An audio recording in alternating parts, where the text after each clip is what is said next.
నమస్కారం వార్తలకు స్వాగతం. ముందుగా ముఖ్యాంశాలు.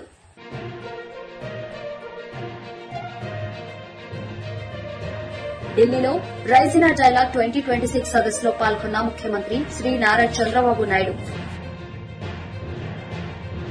మాజీ మంత్రి కేటీఆర్ ప్రెస్ మీట్ హాల్లో అంశాలపై వివరణ.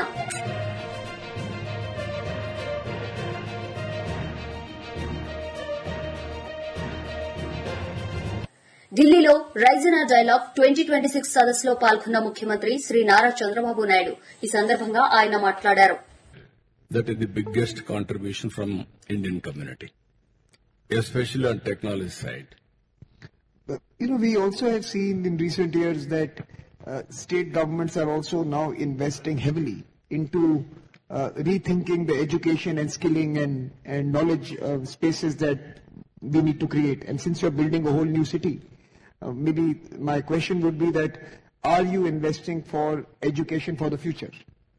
No, this is a very important issue. Earlier, some limited Indians are having talent. To have career, we need to go to different countries, especially for Silicon Valley and other places, in America, everywhere. Now, Indians are very strong in talent. Future, reverse way it is going to happen. Wherever there is a talent, opportunities will come to that place. Distance is not the constraint today. Anywhere you can start a global company. And in knowledge economy, by using technology, I can service anywhere in the world. If necessary, I can go to that country for physically. Both are available. That is how things are happening. This is where I am going in a big way. Skill development and technology. In Andhra Pradesh, if you see, one is Google is coming. In one city, Visakhapatnam, 5 gigawatt capacity data centers are coming. And also AI is coming. Now to supply all these things, we need green energy. We are very strong in green energy. India is having a big advantage of energy transformation. Only India is the country, single grid. I can produce power anywhere in the country. I can use anywhere in the country. Even America didn't have that advantage. In future, our government, central government is thinking. One is green energy corridor, that is transmission lines. One is other use, that is thermal, hybrid, all energy, separate this one. Green energy is going to produce green hydrogen and ammonia. India is going to export energy in the near future. In Andhra Pradesh, already one plant has come, biggest plant, Green Co. They are preparing green ammonia. Already they are having agreement with Germany. They are going to supply. So that is the future India is leading now. And you are investing in young people who are going to be leading that future. Totally in transformation is happening. One example I am giving you. Recently we wanted to go for to AI. Next level is quantum AI, algorithms how to write. I gave a call. Immediately they have registered nearly 60,000 people within 2 days. And also Chennai IIT has started one online courses on AI. Around 2,08,000 people joined. Among 2,08,000, 1,04,000 are from Andhra Pradesh. That is 50% of students are from Andhra Pradesh. Even if you see now today, anywhere in the world, overseas students are from Andhra. That is where I am building. YCP leader Sajjala Ramakrishna Reddy media సమావేశం నిర్వహించారు. ఈ సందర్భంగా ఆయన మాట్లాడారు. ఆయన వేసుకున్న సిట్టో complaint తో తను వేసుకున్న దాంతో పూర్తి చేసి 6 నెలల్లోనే ఈ నెయ్యి ధర ఏ వెయ్యికో ఇప్పటికే పోయేదేమో తెలియదు కానీ షాక్ తిన్న మా పార్టీ నాయకులు అప్పటి చైర్మన్ వైవి సుబ్బారెడ్డి గారు తన నిజాయితీ ప్రూవ్ చేసుకోవడానికి ప్లస్ ఆవేదనతో బాధతో, ఎందుకంటే ఆయన పరమ భక్తుడు కాబట్టి సుప్రీంకోర్టుకు వెళ్ళడం, ఆ తర్వాత సుప్రీంకోర్టు తన పరిధిలోకి తీసుకుని సిబిఐ దీనికి వేసి సిట్లో చంద్రబాబు నాయుడు గారి ప్రభుత్వంలో అధికారులను వాళ్ళను పెట్టేసి ఒక సిట్ ఫామ్ చేయడము, ఇది జరిగిన తర్వాత ఆ తర్వాత జరుగుతూ వచ్చిన క్రమంలో ఈ మధ్య కూడా మళ్ళీ దానికంటే ఇంకా అన్యాయమైన ఆరోపణ, అది ఒక చండాలమైంది అనుకుంటే ఇది అసలు ఎట్లా అవుతుంది, ఇది అసాధ్యం కదా అనుకునే రకంగా బాత్రూమ్ కెమికల్స్ కూడా కలిపారని చెప్పేసి ఈ మధ్య కూడా మళ్ళీ అన్నాడు. ఇంకోసారి ఇంకో డబుల్ షాక్ ఇచ్చాడు. అది కూడా ఏం బాధేస్తుంది. అలాంటి గీ తీసుకొచ్చారు, మామూలు కెమికల్స్ తో తయారు చేశారు. పేపర్లో వస్తే నాకే ఆశ్చర్యం వస్తా ఉంది. ఎలాంటి కెమికల్స్ అంటే మన బాత్రూముల్లో వేసి క్లీన్ చేసే కెమికల్ ని గీలో వేసి దాన్ని మళ్లీ లడ్డు చేసి మనం తినే పరిస్థితికి వచ్చామని వస్తున్నాయి. శ్రీశైలంలో కూడా సో శ్రీశైలం కూడా చెప్పాడు ఆయన. దానికి కూడా ఇప్పుడు దేశం అంతా కూడా వాళ్ళు రాస్తున్నారు ఈ సప్లై ఉంది అంటే. నేను దీన్ని ఎందుకు చూపించానంటే ఇది అందరికీ తలకాయలో రికార్డ్ అయినా మళ్ళీ ఎందుకు చూపిస్తున్నానంటే ఇది మామూలు మనుషుల నుంచి కూడా ఎక్స్పెక్ట్ చేయనివి. ఒక ముఖ్యమంత్రి, 4వ ముఖ్యమంత్రి, సీనియర్ మోస్ట్ లీడర్, నిజంగా కూడా సీనియర్ మోస్ట్ లీడర్ ఇప్పుడున్న వాళ్ళలో చంద్రబాబు నాయుడు గారు, ఆయన అనాలోచితంగా అనేది కాదు, లేదా ఒక క్యాల్కులేషన్ లేకుండానో ఆవేశంగా కూడా కాదు, ఏదో ఎవరైనా మాట్లాడుకుంటే వచ్చింది. కాన్షియస్ గా, కోల్డ్ బ్లడెడ్ గా, డెలిబరేట్ గా ముందు ఫస్ట్ ఆ కామెంట్ September 18, 2024 చేశాడు. అక్కడ చేసిన దగ్గర నుంచి నేను టైం లైన్ చూసుకుంటూ వచ్చాను. నేను చూస్తే మీరు గమనిస్తే September 18 ఈయన అంటాడు, October 30 బోర్డు ఫామ్ అయింది, November 6 ఇప్పుడు కళంకితమైన ఆరోపణలు ఎదుర్కొంటున్న బిఆర్ నాయుడు ఆయన చైర్మన్ అయ్యాడు. ఈ మధ్య ఈయన అన్న దగ్గర నుంచి రేట్లు ఎట్లా పెరుగుతూ పోయాయో ఒక్కసారి మీరు గమనిస్తే, ముందు రేట్లు ఒకసారి చూద్దాం. రైట్ ఫ్రమ్ 2014 ఇప్పుడు సిట్టు ఈ వీళ్ళు వేసిన సిట్టు వీళ్లకు టర్మ్స్ ఆఫ్ రెఫరెన్స్ లో ఇచ్చింది లేదా ఇచ్చినారో ఇవ్వరో తెలియదు కానీ వాళ్ళ ఇన్వెస్టిగేషన్ అంతా 1924 అనేదాన్ని ఒకటి తీసుకొచ్చారు. కానీ 1924 ప్రభుత్వాలలో పొలిటికల్ పార్టీ మారిండొచ్చు. అలాగే టీటీడీకి సంబంధించినంత వరకు ఓ స్వయం ప్రతిపత్తి కలిగిన ట్రస్ట్ బోర్డుతో నడుస్తున్న ధార్మిక సంస్థగా అంతకుముందు తరువాత ఉన్న సిస్టమ్స్ కంటిన్యూ అవుతున్న నేపథ్యంలో 14 నుంచి, ఎందుకంటే అప్పుడు టీడీపీ కూడా ఉంది కాబట్టి ఆయన కాన్షియస్ గా ఎక్కడికి తేవాలంటే మనం 14 నుంచి కూడా చూస్తే రేట్లు ఎట్టుకున్నాయి. ఒకసారి చూస్తే 14 నుంచి ఇది ఎప్పటి వరకు 19 వరకు మొత్తం ఇప్పటి వరకు వచ్చిన రేట్లు ఇవి. మీరు పైనుంచి చూస్తే దెర్ ఇస్ ఎ ప్యాటర్న్. అది 290 ఉంది, 350 ఉంది, రకరకాల మారుతూ వచ్చింటాయి. ఆ రేటుకే వచ్చినాయి.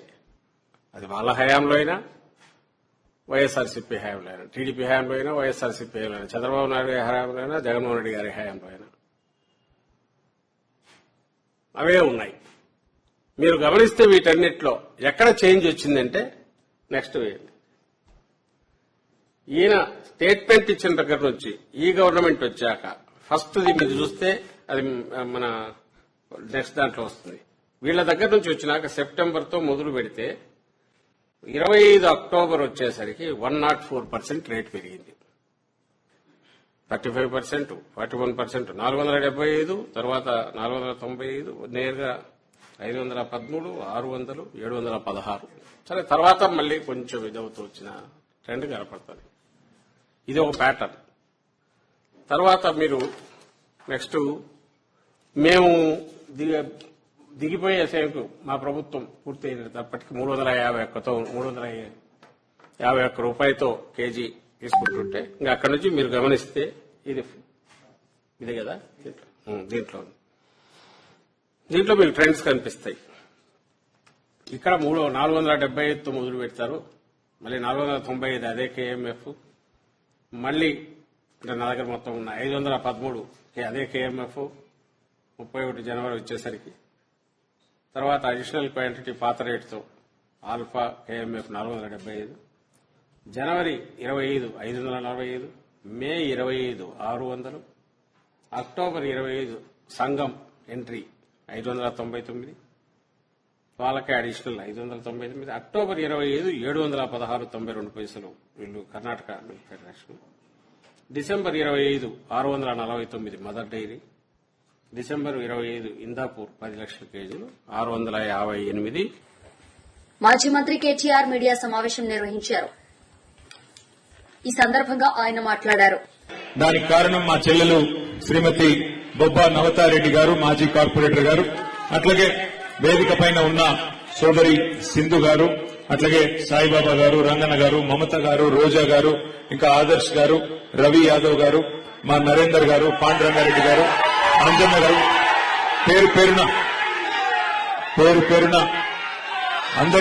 అందరితో పాటు ఈరోజు వేదిక మీద అంతర్జాతీయ మహిళా దినోత్సవం సందర్భంగా మరి పురస్కారాలు పొందిన 40 మంది మహిళా శిరోమణులకు పేరున వివిధ రంగాల్లో, ఎందుకంటే వారందరూ కొంతమంది డాక్టర్స్ ఉన్నారు, సోషల్ వర్కర్స్ ఉన్నారు, ఆర్టిస్టులు ఉన్నారు, జర్నలిస్టులు ఉన్నారు, శానిటేషన్ వర్కర్స్ ఉన్నారు, పబ్లిక్ రిప్రజెంటేటివ్స్ ఉన్నారు. వారందరినీ కూడా మరి చాలా జాగ్రత్తగా ఎంపిక చేసి మరి ఈ మహిళా దినోత్సవం సందర్భంగా వారికి పురస్కారాలు అందజేసిన నవతారెడ్డి గారికి, బీఆర్ఎస్ శేర్లింగంపల్లి నియోజకవర్గ నాయకత్వానికి హృదయపూర్వకంగా అభినందనలు. ఈరోజు నిజానికి రాజకీయాలు మాట్లాడడానికి వేదిక కాదు, కానీ ఒకటి మాత్రం వాస్తవం, ప్రపంచం ఇంకా కూడా భారతదేశమే కాదు ప్రపంచం మొత్తంలో కూడా పురుషాధిక్యత అనేది అడుగడుగున ఈ రోజు కూడా ఉంది. రాజకీయాలు కూడా దానికి అతీతమేమీ కాదు. చాలా చాలా సందర్భాల్లో మరి మామూలుగా పురుషులతో ఇతర పురుషులే కొట్లాడలేని పరిస్థితి పోటీ ప్రపంచంలో. అందులో మహిళలు తట్టుకొని నిలదొక్కుని మరి వారి రంగాల్లో రాణించాలి అంటే వారు ఇంకా ఎక్కువ ఎఫర్ట్ పెట్టాల్సిన అవసరం, ఇంకా ఎఫర్ట్ పెట్టాల్సిన పరిస్థితి కూడా ఉంటుంది. ఇది వాస్తవం. ఎవరు అవునన్నా కాదన్నా ఒక పురుషుడు విజయం సాధిస్తే ఒక 100% ఎఫర్ట్ పెడితే మరి ఒక మహిళ అదే రంగంలో రాణించాలి అంటే బహుశా 200% వారు ఎఫర్ట్ పెట్టక తప్పని పరిస్థితి, ప్రయత్నం చేయక తప్పని పరిస్థితి ఈరోజు సమాజంలో ఉంది. కానీ కేసీఆర్ గారి నాయకత్వంలో కొన్ని ప్రయత్నాలు చేసుకున్నాం, దాన్ని తగ్గించే ప్రయత్నం కొంత చేశాం. మహిళలకి ప్రత్యేకంగా 3 పారిశ్రామిక పార్కులు ఏర్పాటు చేసుకున్నాం. కొంతమందిని పారిశ్రామికవేత్తలుగా తయారు చేయాలనే ప్రయత్నం చేశాం. దాంతోపాటు అక్క చెప్పినట్టు వి హబ్ అనే ఒక ప్రయత్నం కూడా చేస్తున్నాం. తద్వారా యంగ్స్టర్స్ ఎవరైతే కాలేజీలో ఉంటారో వారు కూడా జాగ్రత్తగా పారిశ్రామికవేత్తలుగా ఇంకా పెద్దవారుగా ఎదగాలనే ప్రయత్నం చేసినాం. దాంతోపాటు సంక్షేమ కార్యక్రమాలు సునీత గారు, సబిత గారు చాలా విషయాలు చెప్పారు, నేను వాటి జోలికి పోను. కానీ ఒకటి మాత్రం పక్కా, ఇవాళ ముఖ్యంగా పెళ్లి చేసుకోబోయే అమ్మాయిలకి, నాకు కూడా 17 ఏళ్ల కూతురు ఉంది కాబట్టి పెళ్లి చేసుకోబోయే అమ్మాయిలకి, పెళ్లి కావాల్సిన అమ్మాయిలకి, యువతకి, యువతులకి ముఖ్యంగా నేను చెప్పేది ఒకటే, మీ కాళ్ళ మీద మీరు నిలదొక్కుకోండి. ఆర్థికంగా మీరు ఇండిపెండెంట్ గా ఉంటే, ఫైనాన్షియల్ గా ఇండిపెండెంట్ గా ఉంటే తప్పకుండా సమాజంలో గుర్తింపు, గౌరవం అన్ని కూడా ఆటోమేటిక్ గా వస్తాయి. ఎంతసేపు మనం ఇంకెవరి మీద డిపెండెంట్ ఉండే పరిస్థితి ఉంటే, వేరే వాళ్ళ మీద ఆధారపడే పరిస్థితి ఉంటే మరి దానివల్ల వచ్చే ఇబ్బందులు మీరు అడగొచ్చు, మీ ఇంట్లో అమ్మని అడగొచ్చు లేదా పెద్దవాళ్ళని అడగొచ్చు, చెప్తారు. కానీ ఆర్థికంగా తమ కాళ్ల మీద తాము నిలబడే తర్వాతనే, ఒక ఉద్యోగం సంపాదించిన తర్వాత గాని, ఒక పరిశ్రమ పెట్టినాక గాని, లేదా మీ అంతటా మీరుగా మీ కుటుంబానికి చేదోడు వాదోడుగా నిలిచే పరిస్థితి వచ్చేదాకా తొందరపడి పెళ్లిళ్ళు చేసుకోవద్దనేది నా మాట. ఎందుకంటే నా సూచన కూడా, ఎందుకంటే వాస్తవానికి ఎన్ని చెప్పినా తొందరపడి పెళ్లిళ్ళు చేస్తా ఉంటారు మన దేశంలో. కానీ అమ్మాయి తన కాలం మీద తాను నిలబడితే, ఒక ఉద్యోగం సంపాదించడం కానీ లేకపోతే ఇంకో రకంగా కానీ ఫైనాన్షియల్ ఇండిపెండెన్స్ వస్తే ఆ గౌరవం వేరు, ఆ స్వాతంత్ర్యం వేరు. కాబట్టి తప్పకుండా ఈ మహిళా దినోత్సవం సందర్భంగా భవిష్యత్తులో మళ్లీ అధికారంలోకి మీ ఆశీర్వాదంతో వచ్చిన తర్వాత మరిన్ని కార్యక్రమాలు, భరోసా, సఖీ, షీటీన్స్, కేసీఆర్ కిట్లు, కళ్యాణ్ లక్ష్మి ఇట్లాంటి ఎన్నో కార్యక్రమాలు, వి హబ్ లాంటి కార్యక్రమాలు ఎన్నో చేసుకున్నాం. దీనికి రెట్టింపు తప్పకుండా భవిష్యత్తులో కూడా చేసుకుందాం. తప్పకుండా గతంలో కేసీఆర్ గారి నాయకత్వంలో 50% స్థానిక సంస్థల్లో, అది జీహెచ్ఎంసీ అయితేనేమి లేదా మరి జిల్లా పరిషత్ అయితేనేమి, 50% మహిళలకు గతంలోనే రిజర్వేషన్లు కల్పించుకున్నాం. కానీ ఈసారి తప్పకుండా నాకు విశ్వాసం ఉంది, 50% రిజర్వేషన్ ఉన్నప్పటికీ అంతకంటే ఎక్కువే మరి మా పార్టీ తరఫున కూడా మహిళలు ప్రాతినిధ్యం వహించాలని మనస్ఫూర్తిగా కోరుకుంటూ భవిష్యత్ అంతా కూడా, ఎందుకంటే మహిళా రిజర్వేషన్ కూడా రాబోతా ఉంది కాబట్టి చట్టసభల్లో కూడా మరి సుశిక్షితులైన, తర్ఫీదు పొందిన, బాగా మరి సమాజం పట్ల, సామాజిక స్థితిగతుల పట్ల, మహిళల సమస్యల పట్ల అవగాహన ఉన్న, మరింత మంది చదువుకున్న విద్యార్థికులైన, సమాజం పట్ల అవగాహన ఉన్న మహిళలు రాజకీయాల్లో కూడా తప్పకుండా రావాలని కోరుకుంటూ మరి ఈ రోజు మళ్ళొకసారి అవార్డు పొందిన ప్రతి ఒక్కరికి హృదయపూర్వకంగా అభినందనలు తెలియజేసుకుంటూ ఈ కార్యక్రమాన్ని ఏర్పాటు చేసిన శ్రీమతి బొబ్బా నవతారెడ్డి గారికి గట్టిగా చప్పట్లతో ఒకసారి. YCP leader Kurasala Kannababu media సమావేశం నిర్వహించారు. ఈ సందర్భంగా ఆయన మాట్లాడారు. మనం చాలా సులువుగా అర్థం చేసుకోవచ్చు ఏం జరుగుతుందో అని.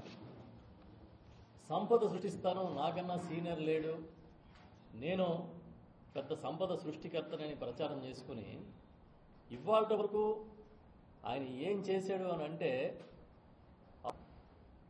ఈ రాష్ట్రానికి ఒక ఆర్థిక ప్రయోజనం చేకూరే ఒక్క నిర్ణయం కూడా తీసుకోలేదు. చివరికి నిన్న వాహనాల పన్నుని కేంద్ర ప్రభుత్వం తగ్గిస్తే జీఎస్టీని ఆ 10% రోడ్ ట్యాక్స్ కింద వేసి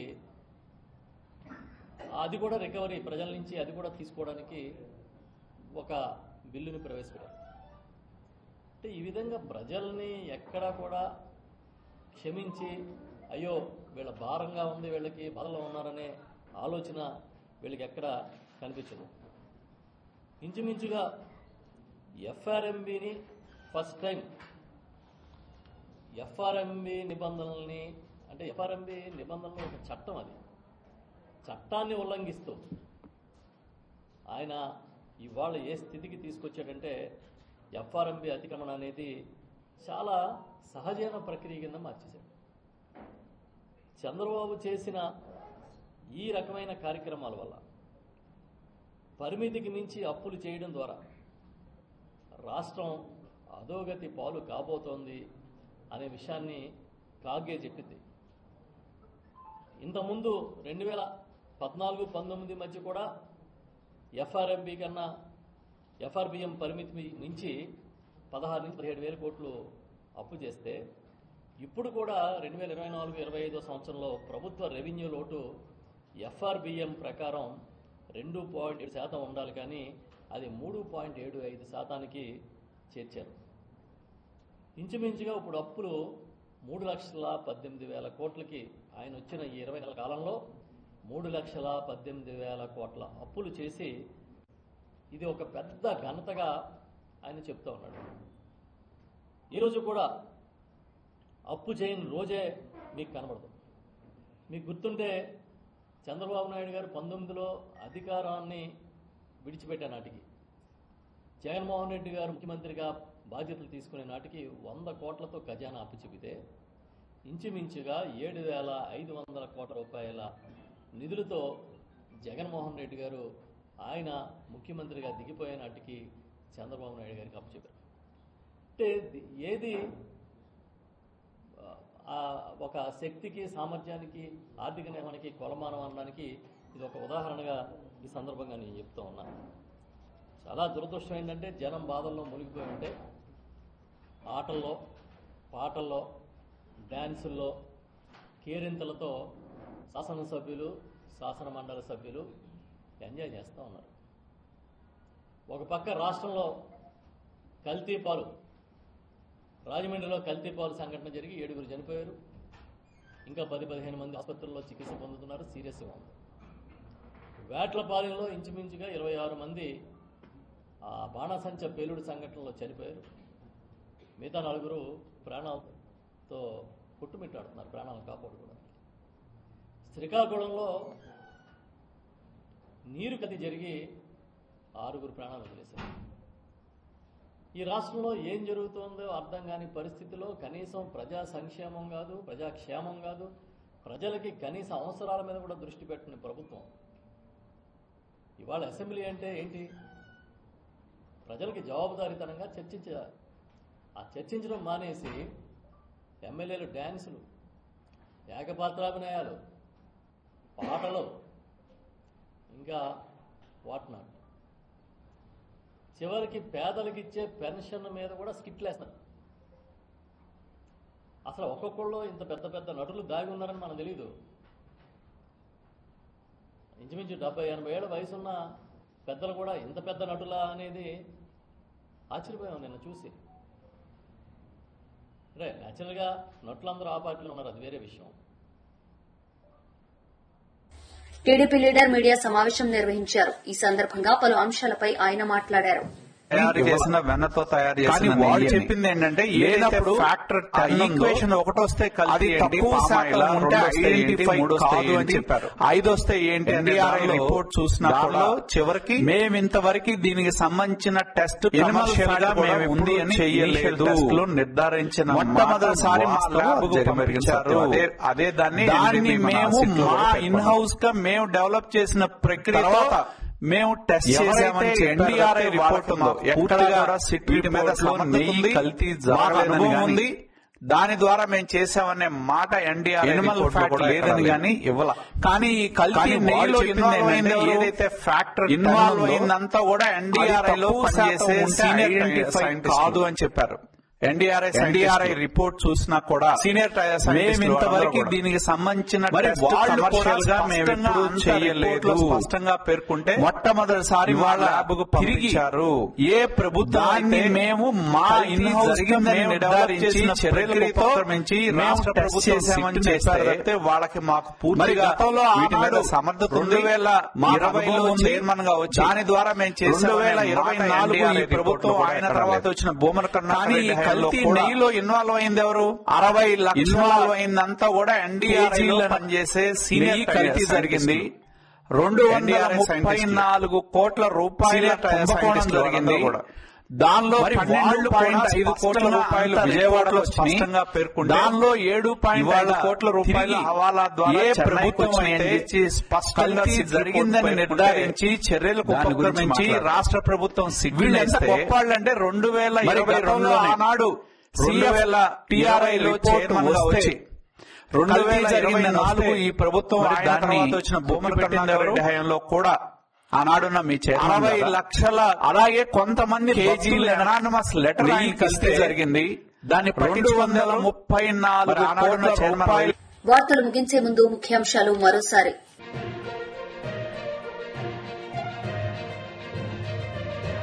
ఢిల్లీలో రైజినా డైలాగ్ 2026 సదస్సులో పాల్గొన్న ముఖ్యమంత్రి శ్రీ నారా చంద్రబాబు నాయుడు. మాజీ మంత్రి కేటీఆర్ ప్రెస్ మీట్ హాల్లో అంశాలపై వివరణ.